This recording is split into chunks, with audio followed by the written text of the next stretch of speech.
અમરેલીમાં ચલાલા નગરપાલિકા પ્રમુખ માટે ચૂંટણી યોજાઈ હતી। પ્રમુખ તરીકે ભૂમિબેન જયરાજભાઈ વાળાની સર્વાનુમતે વરણી થઈ।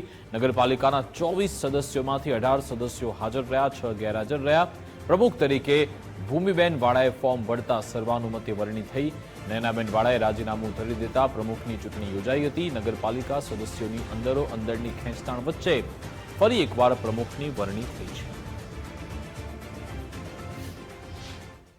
અમારા ઉપર જે વિશ્વાસ મૂકી અને પ્રમુખ તરીકેની જે જવાબદારી સોંપી છે એમાં ચલાલા શહેરનો સર્વાંગી વિકાસ થાય, ગામના જે અધૂરા કામો છે વહેલી તકે પૂર્ણ થાય અને ભારતીય જનતા પાર્ટીએ મૂકેલા વિશ્વાસમાં અમે 100% નિષ્ઠા અને જવાબદારીપૂર્વક કામ કરી શકીએ એ માટે અમારા 24 સભ્યોનો અમને આજે સાથ અને સહકાર મળ્યો છે। ભારતીય જનતા પાર્ટી સંગઠનના સૌ હોદ્દેદારોનો સાથ અને સહકાર મળ્યો છે।